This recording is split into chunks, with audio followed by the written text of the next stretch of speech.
Muito bem, bem-vindos novamente. Continuamos aqui a desenvolver a nossa aplicação. Vamos então aqui mostrar qual é o código que nós vamos construir para apresentar os dados de um sócio. Ora, nós sabemos que os sócios, já temos aqui dois que introduzimos indiretamente fora da aplicação. Introduzimos aqui através do database.net, temos aqui dois sócios e o que vai acontecer é o seguinte: eu vou querer apresentar os dados de um determinado sócio e vou aqui criar uma situação que é uma situação não normal. Eu vou definir depois aqui um ID sócio para que automaticamente quando entrar aqui eu possa editá-lo. Ora, o que vai acontecer então é isto: eu vou primeiro definir que quero utilizar a minha classe que acede à base de dados. Então, CL gestor BD gestor é igual a new CL gestor BD. O que aconteceu neste momento, então, já instanciámos a nossa classe. Agora vamos criar a nossa data table, dados, neste caso serão os dados do sócio, é igual a gestor.executeReader e agora select asterisco from sócios, ok? Mas o asterisco from sócios, where id sócio é igual, e agora reparem, mais id sócio. Okay? Tão simples quanto isto. E portanto eu estou a ir buscar os dados que são do sócio, ok? Cujo id é igual a id sócio. Ora, o que é que eu vou fazer com estes dados? Okay? E é aqui que nós vamos introduzir aqui um novo conceito, que é o conceito de data row. Okay? Antes disso, vamos aqui muito rapidamente no novo sócio artificialmente adicionar aqui um 0, o que significa que o 0 vai ser passado para o construtor deste formulário e vai deixar de ser menos 1. Quer dizer que vai passar a ser igual a 0, editar vai deixar de ser falso, vai passar a ser true, e se editar for igual a true, vai apresentar os dados do sócio. E apresentar os dados do sócio é chegar aqui, message box, show, cheguei aqui. Okay? Vamos ver se isto acontece. Sócios, novo sócio, cá está, cheguei aqui. Okay?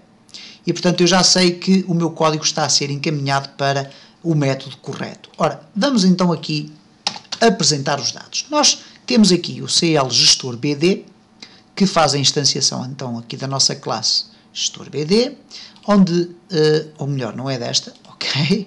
É desta, certo? E portanto o construtor cria aqui ou define a ligação, mas não a abre. O executeReader, que devolve então o data table, vai utilizar um SQL-CE Data Adapter, ok? Com a query da minha ligação, que é passada aqui, e que portanto nós temos aqui alguns. Reparem como é complexo a partir de uma determinada altura saber onde é que estamos. Então eu vou começar a fechar aqui coisas, ok? Eu quero esta aberta, quero esta aqui também aberta e todas as outras fechadas, ok? Vou fechar esta também, vou fechar aqui o form sócios também. Ora, temos aqui a query e a query é passada através deste primeiro argumento, ok? Deste primeiro e único argumento, que é este texto todo que aqui está. É a query que vai ser passada para aqui. E a query vai ser usada depois pelo SQL-CE Data Adapter e através da ligação que está definida logo no construtor para preencher a minha data table e retorná-la. E desta forma eu ter aqui então o dados é igual a gestor.executeDataReader. Cá está, retorna uma data table. Certo? Ora, muito bem. Os dados têm rows, ok? Uma coleção de rows. Neste caso eu sei que irá ser apenas uma linha, certo? Porque estamos a ir buscar os dados de apenas um determinado sócio e porque nós sabemos que ele existe, ok? Então, neste caso, o que eu vou fazer é simplesmente o seguinte: para facilitar a apresentação dos dados, neste caso aqui vou ver o design do form sócios e editar. Para isso clico com o botão do lado direito do rato e clico aqui em View Designer. Para eu apresentar os dados em cada um destes campos, eu vou então ter que ir buscar os dados à base de dados. Já fui buscar, aqui, ok. E agora vou aqui fazer a apresentação dos dados nos campos respectivos, ok. Então o que é que eu vou fazer aqui neste caso? Em vez de estar a utilizar, por exemplo, a seguinte expressão: text nome.text é igual a dados.rows de 0 nome.toString, ok? Eu poderia fazer isto e reparem o que é que vai acontecer quando eu executar sócios, novo sócio, cá está, João, ok? Que é o sócio cujo ID sócio é igual a 0. O seu nome João já aparece ali apresentado, ok? No entanto, eu tenho aqui uma forma mais simples de agilizar este desenvolvimento, e que é o seguinte: é criar uma data row. O que é uma data row? Data row é um objeto que é do tipo das rows das data tables, ok? E neste caso, data row podemos chamar-lhe linha. Okay? Data row é a linha, é uma linha. E esta linha vai ser igual a quê? Vai ser igual a dados.rows de 0. Certo? Ok. Então, eu em vez de estar a utilizar esta expressão com este tamanho, eu vou utilizar simplesmente linha. Agora, de que forma é que eu posso utilizar linha? Eu coloco linha, ponto, e reparem, tenho aqui muitos campos que eu posso explorar, mas não vou explorar rigorosamente nenhum deles. Eu vou simplesmente fazer isto. Text nome.text é igual a linha, e agora vou abrir parênteses reto e vou ter acesso à coluna. A coluna é o nome. .toString. Ok? E agora vamos colocar o resto. Text morada.text é igual a linha, neste caso morada, .toString. Ok? Ora, agora temos aqui uma questão que temos que verificar. Reparem, vamos aqui testar o código. Sócios, novo sócio. Ora, cá está. Rua de teste. Ok? Temos aqui o código postal que tem 2 campos. Ok? Porquê que nós colocamos aqui isto? Porque nós vamos criar aqui uma implementação que vai permitir separar a string. Então vamos fazer o seguinte. Trata do código postal. Vamos imaginar que o código postal tem o número do código postal e depois a localidade. Okay? É assim que funciona, pelo menos em Portugal, existe um código, okay, que determina normalmente a rua ou a zona e depois a localidade à qual esse código postal pertence. Ora, o que nós vamos fazer é simplesmente o seguinte: uma vez que nós estamos a gravar aqui o código postal todo num mesmo campo, eu posso utilizar um estratagema para dividir o resultado que aqui está em 2 partes. Ora, nesta circunstância o que acontece aqui é código de teste, ok? Eu vou aqui fazer uma alteração, ok? Neste caso um update, sócios, set, código postal é igual a, e agora vou colocar aqui o código postal, neste caso 2100-123. É assim que em Portugal os códigos postal são definidos, e depois vai ter à frente o nome da localidade, ok? Mas neste caso, em vez de colocar aqui, por exemplo, vamos imaginar aqui uma localidade, Ribeiras de Cima, ok? Ora, em vez de eu colocar aqui o nome da localidade, assim, com este espaço, eu vou utilizar um caractere que eu tenho quase a certeza absoluta que não vai ser utilizado com frequência. Então eu tenho aqui um caractere no meu teclado que é o Alt-GR e o 4. E vai criar aqui este caractere estranhíssimo que certamente ninguém irá utilizar para definir uma morada nem nada do género, ok? E este caractere vai depois servir-me de separador, ok? Já vamos ver como. Então eu vou colocar aqui where id sócio é igual a 0, ok? Vamos executar a query, ok? One row affected. Vamos aqui selecionar select asterisco from sócios e executar. E reparem como cá está então este código postal estranhíssimo que aqui aparece assim. Ora, como nós estamos a mostrar aqui os dados, reparem o que é que aconteceria se eu colocasse text código postal 2.text, que é o texto mais comprido, o mais largo, a caixa de texto mais largo, ou então ponto text, é igual a linha código postal, ponto toString. Ora, isto significaria que eu iria ter qualquer coisa como isto, reparem, cá está esta coisa estranhíssima. Eu quero, no entanto, que este número seja colocado ali. Então, como é que eu vou fazer? Bom, vamos parar aqui a aplicação e eu vou fazer o seguinte. Antes de definir qual é o texto do código postal, eu vou fazer simplesmente isto. String, um array, ok, itens do código postal é igual a linha código postal, isto é, vou buscar os valores do código postal que estão registados na base de dados, ok?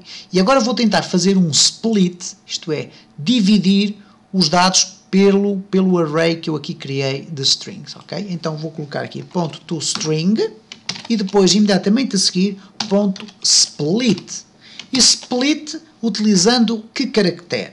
O tal caractere que está aqui no quadro. Okay? E nestas circunstâncias, o que é que vai acontecer? Podem acontecer duas situações. Se o split for realizado, significa que este caractere existia no meio dos meus dados do código postal. Caso contrário, se o split não for realizado, isto significa que eu tenho apenas, porventura, a localidade. Okay?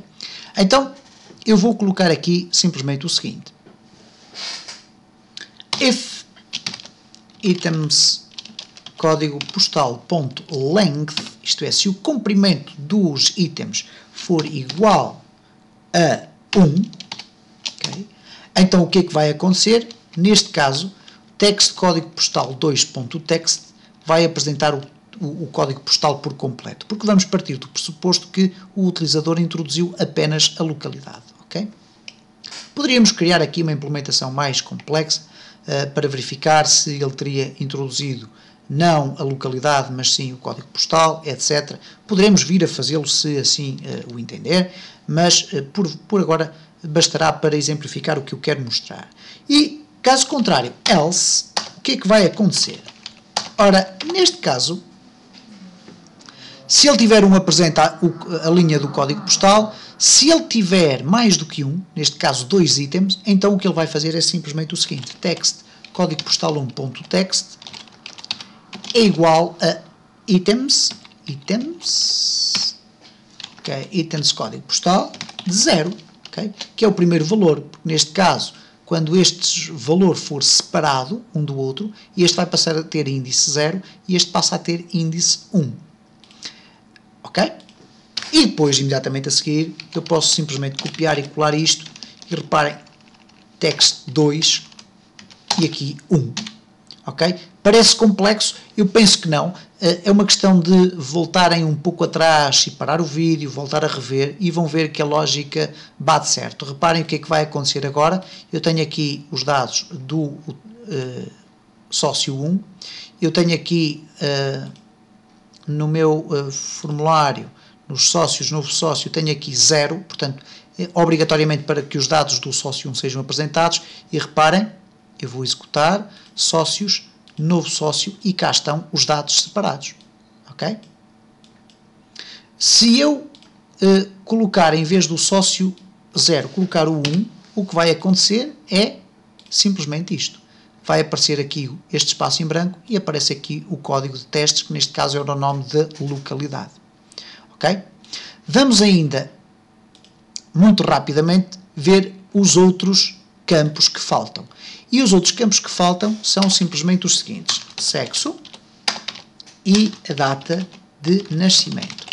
Para a data de nascimento, nós vamos simplesmente fazer isto. Data de nascimento, que é o nome do objeto que contém aqui a data de nascimento, ponto value é igual a linha data nascimento. Ok? Isto seria interessante ser assim, mas na realidade não podemos fazer. Vamos fazê-lo da seguinte forma. Convert to date time, abrir parênteses e depois fechar parênteses ali ao fim. E o que é que vai acontecer? Este valor que vai ser retornado da base de dados, okay, através da data row linha, vai ser convertido para um valor do tipo datetime e que vai ser reconhecido aqui pelo value, cá está, o value é do tipo datetime. Relativamente ao sexo, nós vamos fazer o seguinte, int sexo, okay? Ou então, sim, vamos fazer aqui, int sexo é igual a convert.toInt16, linha, sexo, okay? E agora vamos verificar, if sexo igual a 0, então radio masculino.checked igual a true. Else, caso contrário, radio feminino.checked é igual a true. Okay? Se um ou o outro, automaticamente eles como funcionam de forma emparelhada, automaticamente ou um ou outro será colocado com o check à vista. E vamos então verificar sócios, sócio, e cá está então a data a ser apresentada corretamente, o masculino ali corretamente, ok? Vamos mudar para o sócio 1, ok? Aqui, onde é que tu estás? Onde é que tu estás? Aqui. Vamos mudar para o sócio 0 e vamos alterar aqui o seu sexo também. Ok, vamos fazer uma operação. Vamos fazer aqui um update de sócios, set sexo igual a 1, where id sócio igual a 0, ok? Penso que estão a acompanhar. Eu vou aqui clicar em executar e agora reparem quando eu executo esta query, o sexo aqui do sócio 1 mudou para feminino. Ora, vamos aqui executar então e vamos ver se os dados do sócio 0 vão aparecer corretamente, ok? Sócio, novo sócio e cá está. Reparem como automaticamente aqui o feminino aconteceu. Se nós virmos aqui, temos então aqui o nosso calendário que nos dá para alterar estes valores. No próximo vídeo iremos continuar aqui com a nossa aplicação.